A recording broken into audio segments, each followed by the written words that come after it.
Hey guys, it's Brian. Welcome back to another Yu-Gi-Oh video, and I'm sorry for the lack of updates. What happens is that I'm currently not at home right now, and I've just simply been testing out all the decks for the current meta that's coming up, and hopefully next week I should have at least 3-4 videos up for you guys. Anyways, my thoughts on the ban list was I'm pretty sure all the meta decks are screwed at that time of the ban list. And I've taken the time to just go ahead and continue testing, see what decks work and what decks don't.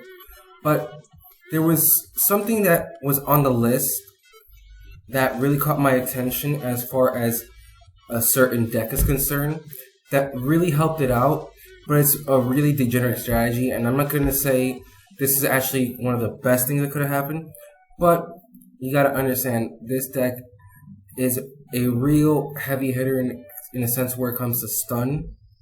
And so with Judgment back to 3, it really is a pain in the ass, and it's somewhat consistent. I'm going to say about 8 out of 10 hands you'll open up a decent amount, but this deck really does depend on going first.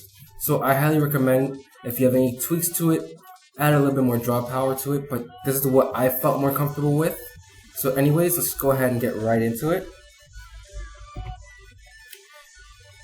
And so in case you haven't already seen the title, the deck I am referring to is Counter Fairies. And so Counter Fairies are a very stun heavy deck. Pretty much they gain advantage out of just pure draw power, and it doesn't really matter what you draw as long as it's useful.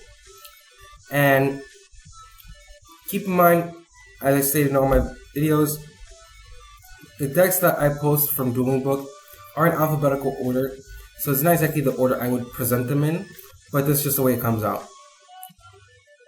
So, if there's one change I would probably make to this deck, I'm definitely been considering taking out the upstart for, let's say, a Drowning Mirror Force.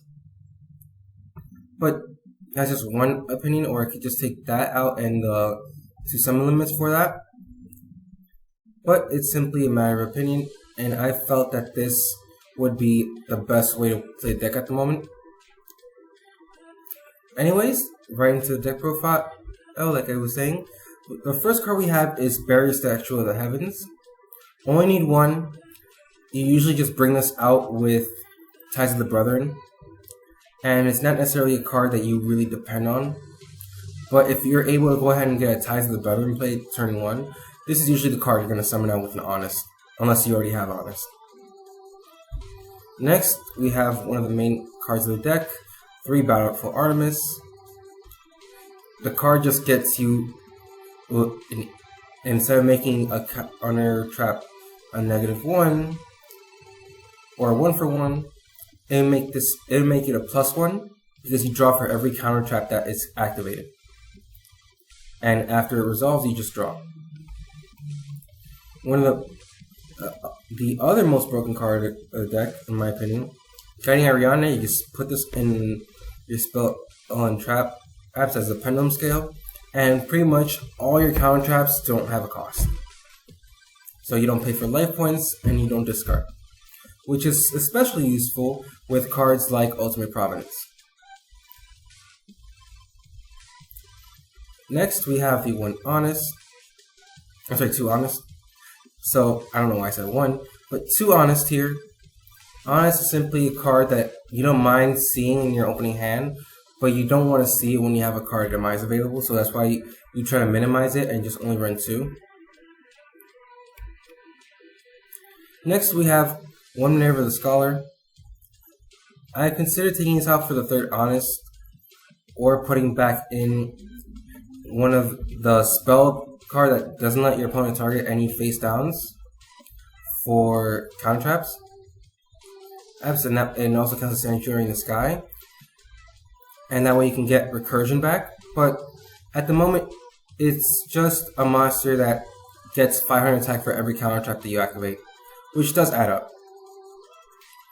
For our spells, to Call by the Grave, you draw a lot of cards in this deck, and Sometimes you need that, especially let's say for example card demise and you don't have any other cards. It really does help out. Speaking of which, 3 card demise. You want to maximize on this card because usually you're going to be setting everything.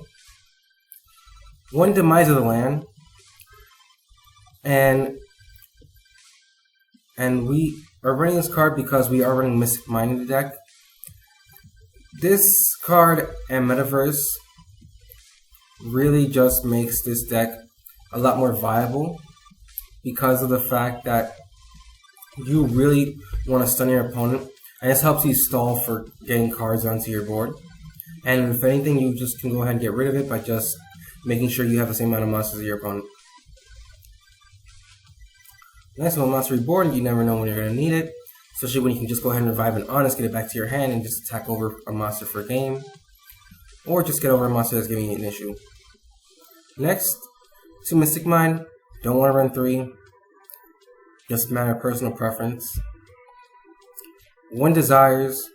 Don't want to see multiples of this card. 1 is fine. 3 Duality. Self-explanatory. Search what you need at the moment. If you need a Demise, an Artemis, Counter Trap, whatever you find more useful at the moment. 2 Ties of the Brethren. This is mainly a going first card. If you're going first, it's the most useful moment to use it because you don't have you don't have to skip your battle phase for that turn since you don't have one. So this is just my opinion, and I would side it out going second. But again, everything is personal preference. Next, you want Upstart. You want to go through your deck as fast as possible. Make sure you get as many cards as you can. 1 Metaverse. Metaverse is also just another way of getting to Mystic Mine. 3 Solemn Judgment. Card just got off the ban list. Best card in the deck so far because it's always live. 2 Solemn Strike and 1 Warning. This is just simply a matter of I don't want to maximize on Strike, and Warning is still a good card. Next, 3 Storming Force. I would run Drowning as well, like I said before, but Storming is actually the best one in the sense where it gets rid of your monsters from your opponent's monster from the extra deck, and you don't have to worry about them going ahead and getting them back onto the field. And even if they go to your opponent's hand, you already know what they're going to use, but they don't trigger any effects that when the card is sent to the graveyard. Next, 2 Summon Limit. This is an easy side out. I would mostly just go into taking out the 2 Summon Limits and the Upstart for 3 Red Reboot when you're going second. But that, again, it depends on what you feel more at the moment, but Heavy Storm Duster is also an option. And lastly, the last 2 cards in the main deck, Ultimate Providence. This and Solemn Judgment pretty much gives you 5 Eye of Negates at any time, especially with Guardian Ariane, that you don't have to pay a thing for. The benefit of Judgment, though, is that you can negate a summon, so you usually would like to have Judgment first. Next, what I personally have been running for the side, but this is subject to change. 1 Call By, because you never know when you're going to need a third. 3 Wavering Eyes when you're going against Pendulums. 2 Dark Bribes for when you're going against back row heavy decks. Divine Wrath for monster heavy decks like Danger Thunder Dragon. 3 Heavy Storm Duster for back row removal. And of course 3 Red Reboot. The extra deck you don't really need, but it's good to have the options. So if we're taking the extra deck back to 3-4 years ago when Pendulums were viable. With 1 Dinos to power the Mighty Draco Slayer. 1 Mr. Prominence. This is simply a card that I had before when I was running Luster, but you can always take this out. 1 Abyss Dweller, 1 Custo, 1 Dagusto, Exton, 1 Nightmare, Fairy Cheer Girl, Cowboy, Nice to Pendulum, Utopia, Baguska, Lightning, and 2 Hippos from the end. Again, Luster is an option to put back in the deck if you guys really would like, but this is just simply an idea of what the deck is more or less like it will look like, and you can always make some really disgusting boards with it, and you don't even have to react until you really need to. The only thing that I would recommend is that when you play this deck, you must have patience because you have to know what to negate instead of just negating everything right away. Anyways, that's my time. Hope to see you guys again next time, and if you haven't already, please feel free to go ahead and subscribe and like the video if you'd like to see more content in the future. See ya!